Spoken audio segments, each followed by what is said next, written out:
The Stirling Prize has helped to change the climate of architecture, certainly in Britain, and in a way abroad, because it's a well-known prize. It's in memory of a wonderful man, perhaps arguably Britain's greatest modern architect. So if it's a jury, and it usually is, who knows what it is doing, it comes up with a very good answer. I'm very much pro prizes, because otherwise it's all purely economics.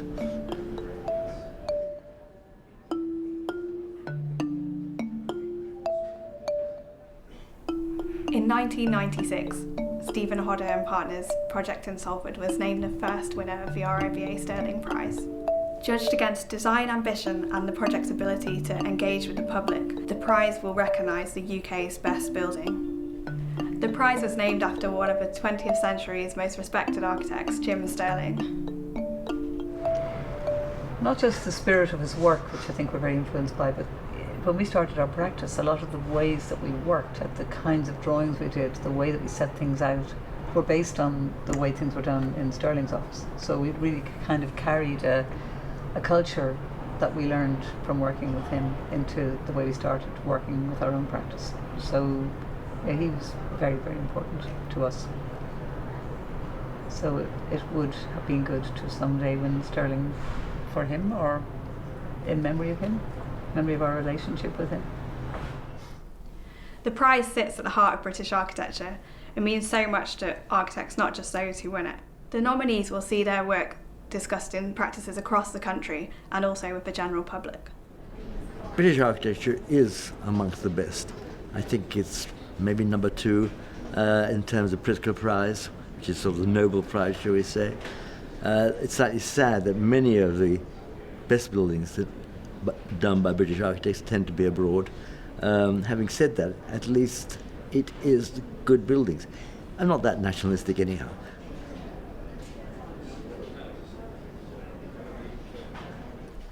I think the Stirling Prize is possibly the top architectural award in the world, and I honestly think that the reason it's so highly sought after, it's so much sought after and so highly thought of, is because of the rigour with which it's judged. That its buildings are seen first of all by a regional jury, then by a national jury, then by a separate Stirling Prize jury, and if you totaled up the number of hours that each of those projects get discussed in that process, I don't think it happens in any other awards program. There are lifetime achievement awards like the Pritzker, and there are specialist awards like the Aga Khan, also hugely highly thought of and wonderful awards programs.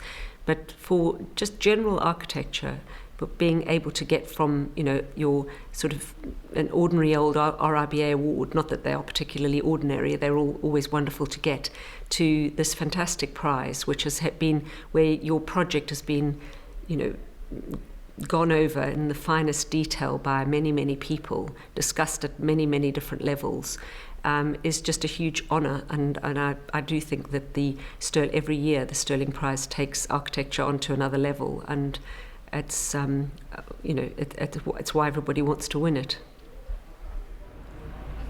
It's an incredibly serious process, this judging, and I think architects do respect the fact that it's serious, it's rigorous, it's very, very highly controlled. It's not just sort of having a quick look at a picture and going, that looks nice, we'll stick it in. Every single building is visited. I mean, this is almost unheard of around the world. I think that's probably why our awards are so highly thought of, to be honest, because the process is rigorous. It isn't just one person's view, it's a discussion on every single building. I've taken part in it myself, I know how the process goes. Pros and cons on every single one are looked at, and the best buildings are all visited with a panel. I mean, it's astounding. Very, very, very good, rigorous, thoughtful, and collaborative process actually to come to a decision about the quality of that building. I became involved first of all with the Stirling Prize when I was asked to join the awards group in about 2002. And it was a very nice situation because I was a young architect and I had just designed my first 2 new buildings. They were put forward for RIBA awards and they were visited, and we got awards for them, and then the phone call came a little while later saying could I come in and join the awards group. And as someone who was working in relative isolation in London as an architect, still working from home at the time. I didn't know many architects, the broader architectural community. And so the first fantastic thing about the Stirling Prize and the awards process is not simply that awards are given, but that there's a community of architects who come together through that process and exchange views and ideas with each other. I remember going to the Laban Centre with a group of architects and realising that not only was I in a building by an architect I really admired, Herzog de Meuron, but I was also in the company of about 10 architects whose work I really, really liked. And so the conversation about the building among that group of people was really, really terrific. And for me, it was an extraordinary introduction to the sort of London architectural community and a way of developing my own learning and understanding of buildings.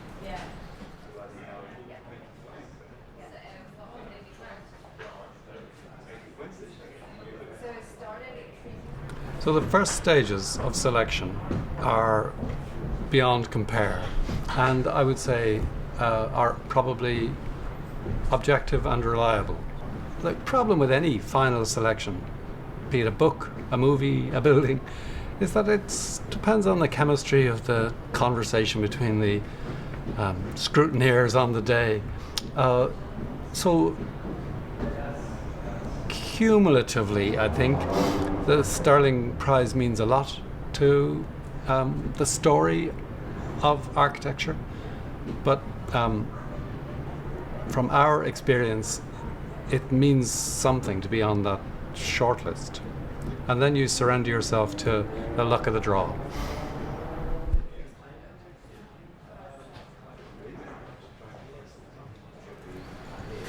I think that the prize tends to reflect a broad consensus at particular times that's coming from the sort of broader practice of architecture.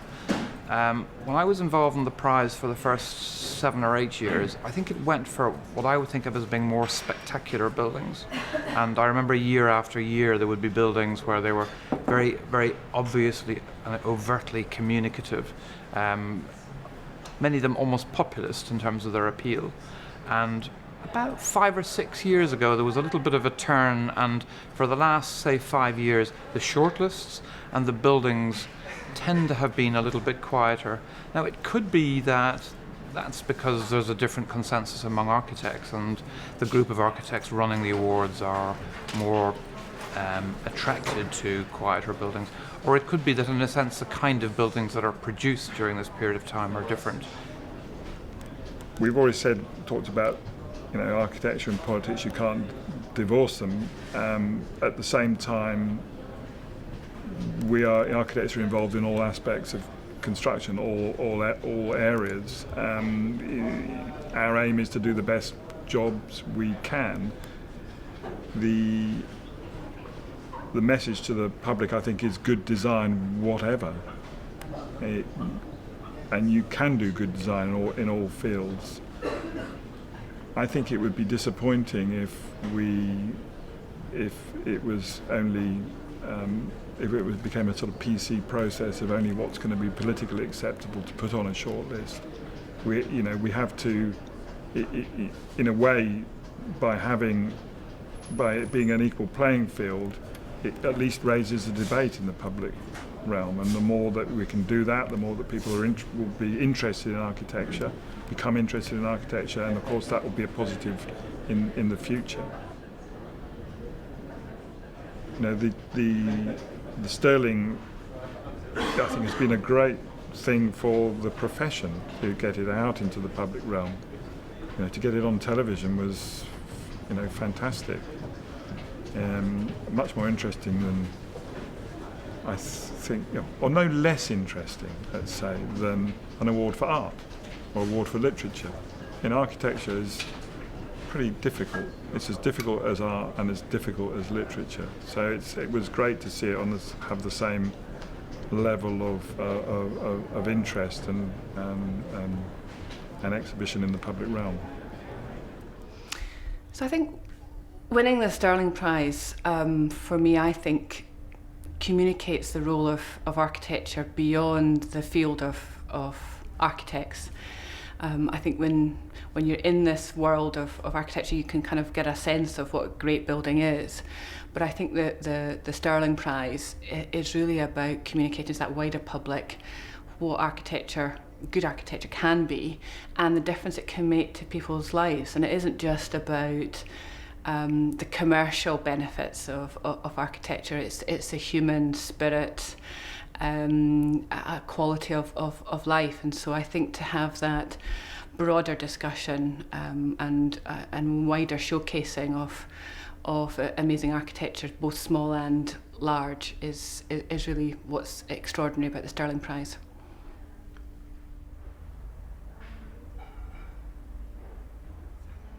It takes a great architect, and I think the interrelationship with the architect and the client is really crucial. And importantly, I think a really good brief, and making sure that at all times the interplay between the client, the brief, and the architect is working. You know, it's wonderful as a client to be shortlisted for something as prestigious as the Stirling Prize. And I mean, the nature of running an organisation like Maggie's, these buildings don't occur without the effort and energy of lots of people. So to have their contributions, financial and time and gift of positivity and energy, to have that rewarded by a centre being shortlisted and winning is really formidable. Any client involved in making a project, which is a huge emotional and time commitment from them, would be delighted to win the Stirling Prize or be on the shortlist. It's a celebration of what they've put in. One would assume if you make the shortlist, the building is deemed to be a success by the client, and therefore it's just a further celebration. And as the prize has built up momentum, clients almost throw that out as a joking challenge in a competition or an interview. Well, we'd like this building to win the Stirling Prize. So it has that kind of cachet. The prize certainly affects the mood of the studio. We are a very tight-knit organisation. We work in a certain way. We see ourselves as friends. We have sports. We have a house where you can go for the weekends, and we have free food and free this and free that. I mean, free being a concept is that it pulls you together. It's a house rather than a factory, shall we say. So obviously something like that, which gives you some confidence that you've been doing something and that it is recognised by a knowledgeable public and the public itself. It's uplifting. It's good. We've talked to Colm Tobin about this, who has been a number of times shortlisted for the Booker Prize, and he says it doesn't matter because he sells so many books anyway because he's shortlisted. But for architects, it doesn't matter. You know, there's only one winner, the rest fade out of view. One effect it has on our practice is that it creates a little bit of excitement within the practice. And we usually have a raffle or a draw, you know. I say usually, I mean the times that we've been in it, we've had a raffle or a draw, and somebody gets to win something by backing another scheme. It creates a little frisson of excitement.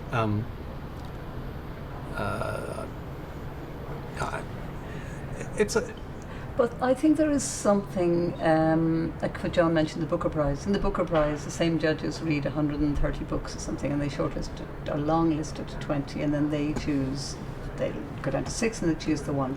I think there's something sort of odd about the fact that the Stirling Prize just totally changes the judging panel when you get to the final 6. So I would say there's a kind of consistency in the way the shortlist is chosen year after year, but there is no consistency in the way the winner is chosen. You know, one year's judges, you know, are really interested in socially relevant projects, and other year's judges really like incredibly expensive, well-detailed buildings with, you know, built for very high-level institutions. And so that's probably fine too. But as architects getting to that sort of threshold every time, you know, you always feel every year, oh, you know, last year, the judges who were on last year would have really liked our building this year, or you know, there is a sort of an odd arbitrariness about it, which is fine. I mean, in a way, maybe these things, you know, give you a certain kind of backbone. You think, well, here we go again. In again, out again. Kind of.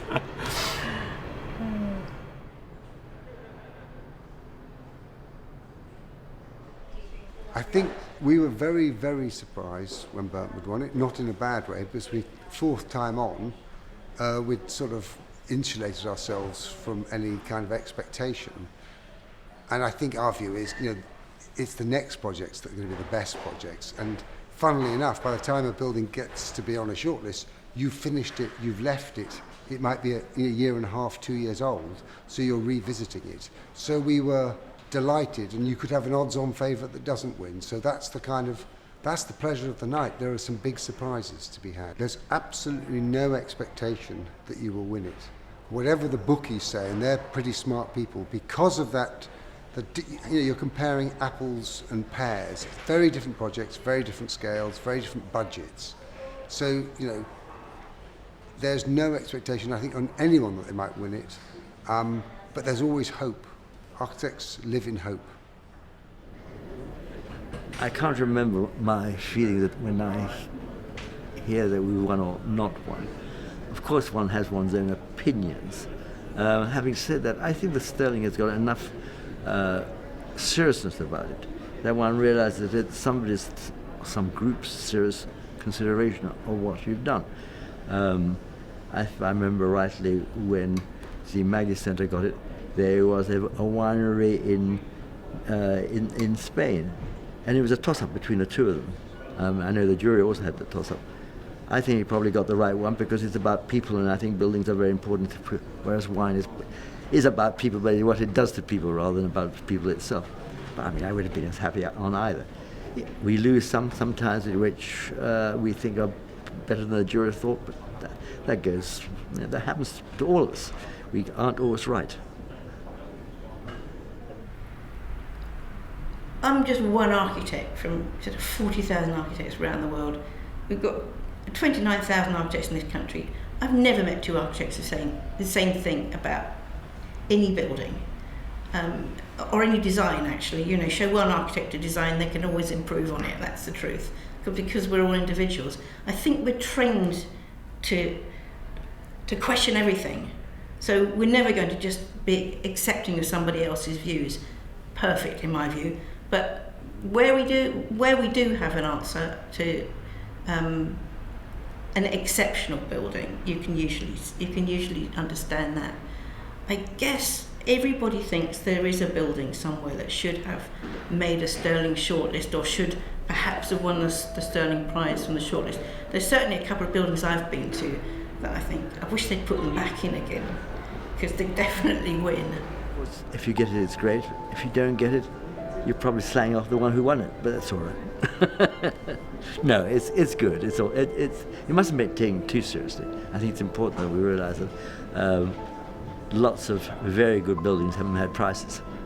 But you don't enter a contest with the idea that if you don't win it, you'll be a bad loser. You throw that card away the day you enter. So it must be wonderful to win, but it's not hell to lose.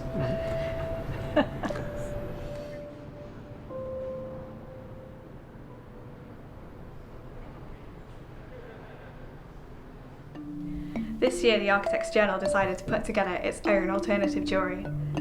Just like the RIBA Stirling jury, we visited every project on the shortlist. We had lots of discussions about what merited an award-winning project, and visiting the buildings really changed our opinions of that. With putting together our alternative jury, we really wanted to ask the question whether one group of people would come up with the same winner as another.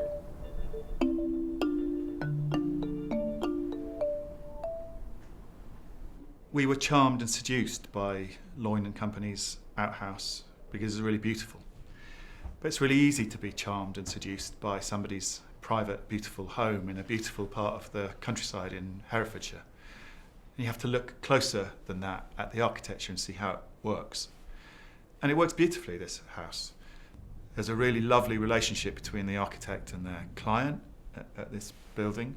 We felt like they had really built a good rapport, and that the brief that came to the architect from the client had been fulfilled way more than enough. Looking hard at the house, though, we had to ask ourselves whether the pure architecture had moved the debate and a conversation on. It's a modernist house set in a very rural landscape, and there are plenty of those in the world. So lots of questions, lots of inspiration, lots of joy, and really seduction.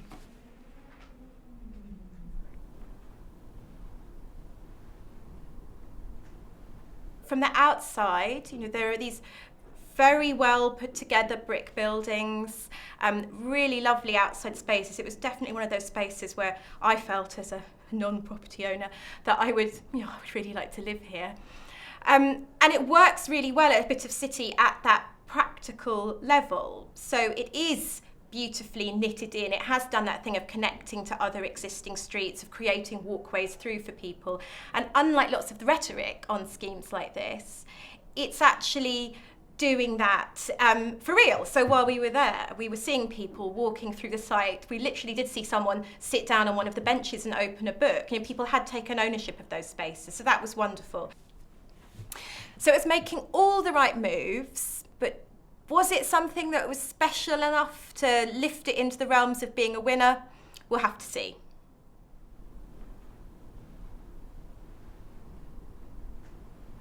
Everything about the building was driven by the big diagram, the big, bold diagram of stacked cylinders on top of one another. And you went in, and initially I think we felt a bit lost. It's a big, imposing space, and we didn't quite know where to go, or there wasn't the sort of intimate, personal scale that you often get in Oxford colleges, for example.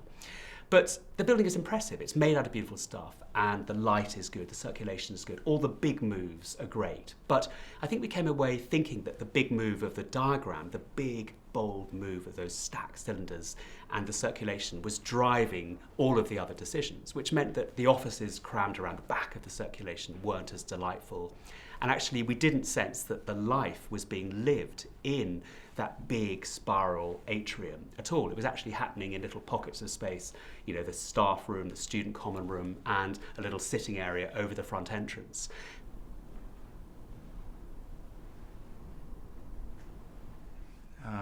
What an opportunity to take a really beautiful building by a very well-known architect from the early 20th century and give it a new purpose, not only to revive the building, but because libraries have got to be one of the biggest challenges for public bodies and architects in the early 21st century now. What are libraries for? Completely different purposes than they were at the beginning of the 20th century. So an update of a building, an update of its purpose. What a fantastic brief for an architect. And they've done a beautiful job with this library. A big intervention at ground level to make a completely new entrance with an atrium and a very lovely public space. But walking through the building and understanding the catalogue of brief given to the architect and the responses to each of the points on that brief felt like we were watching a catalogue of how to do architecture. Good choices, good decisions, good design. But we felt it was a bit like the Coldplay of architecture. High quality, but not really going to change the world.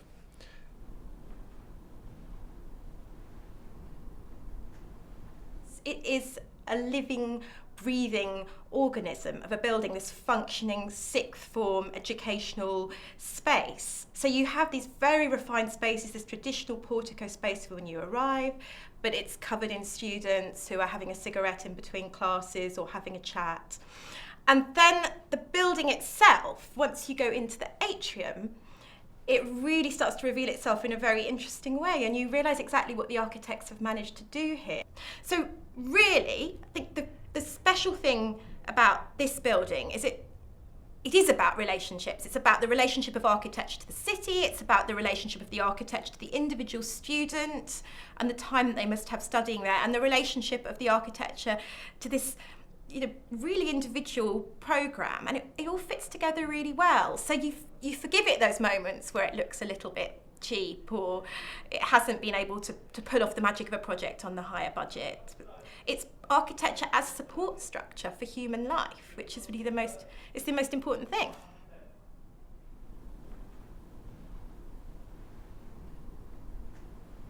There was a material sensibility that I've almost never seen in a building of this ilk.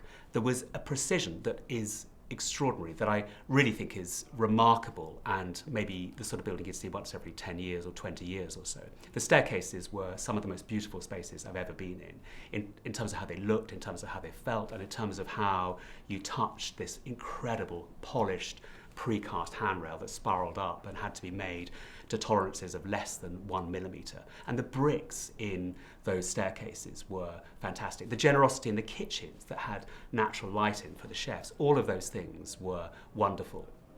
It's a building that's actually hard to pick apart. I can't think of anything that was actually wrong with it. It's obvious for me that it's in the front running for the Stirling, but whether it's the winner, don't know.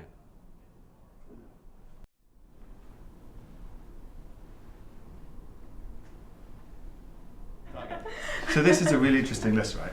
It's 6 buildings in very particular sectors, all really great examples of buildings in that sector. So we've got a private house in a beautiful place in the countryside, we've got 2 education buildings, we've got a large housing scheme in inner London, and 2 buildings that have been completely transformed, older buildings repurposed into new life. I don't think you can divorce those things from the politics that surround each of those sectors that those buildings are in, and look at what the architecture of those buildings is doing for those places and those people who are using them now.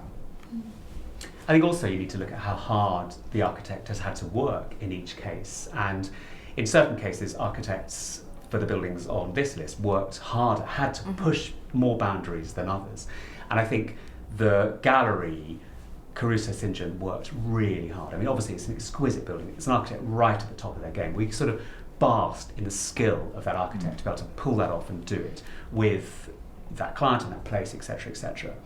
But I think we felt maybe this is just what really good architects kind of do. It's what we expect from our really good architects. And because Herzog already also a really good architect, I think we felt a bit disappointed that they weren't as skillful in that building as Caruso St. John were in the gallery.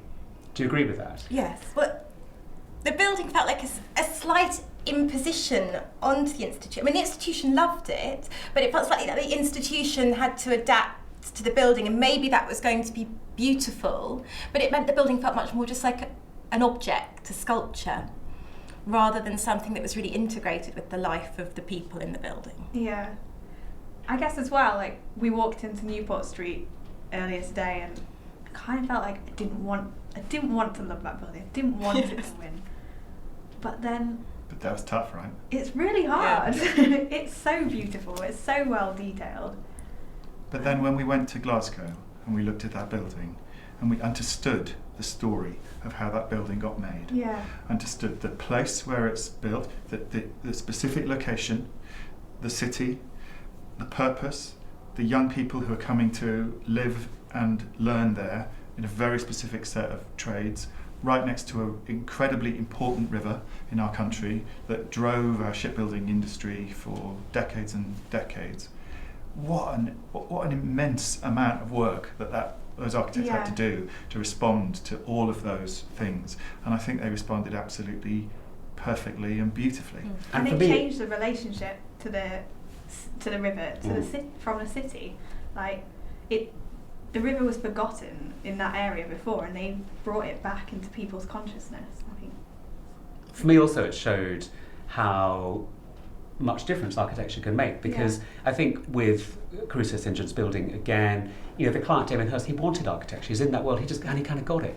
In the building in Glasgow, actually, that client could have got just, you know, a middle-ranking practice who could have just given them a commercial building, and they would have been quite happy. So every move beyond just giving that client an ordinary building was driven by the architect. Every bit of space, every connection with the city, all of that stuff that will actually affect all of those students' lives year after year after year after year, subliminally or otherwise. That is how much difference, I guess, that architect made in this case. And there you did feel the institution was being challenged by the building, but in a way that felt very natural. So that the decisions about how the teaching is being done, with so much more of the teaching happening outside of the classrooms, and this decision to put the library at the front by this big window, there was a feeling of the institution growing into the building. But it felt very occupied. Like it was like walking through a book, I felt, when we were there. But you were able to always see this really interesting relationship with the space and how people were behaving in it, how people were adapting to that space. And that felt like the magic of architecture rather than the magic of aesthetics. Yes, and we've always done exceptional buildings well in this country. We've always been able to deliver the good galleries like Newport Street, but actually we haven't been able to deliver good public education building after good public education building. Those are the buildings that have suffered, actually. So have we got a winner? I think we have, right? Yes. Yeah. I think, are we unanimous about Yes. I think City we of are. Glasgow Yeah. College? Yeah. I think we are. Good, great. I think it's not an obvious choice, But it's the good. right choice. It's the right choice for us.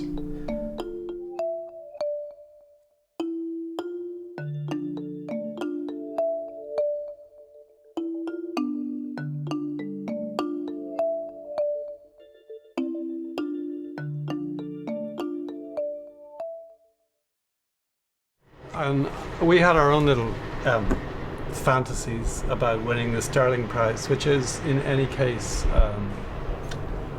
unachievable, because the Stirling Prize commemorates Jim Stephenson, and in order to have the prize named after him, he has to be dead. But I think what we play in our minds is that every time we're shortlisted, we just have this sort of fantasy that if we won it, we'd win it for Jim, and somehow or other we'd take him on a tour of the building and maybe he might like it, you know. Which of course makes no sense, but I think it would make sense to him.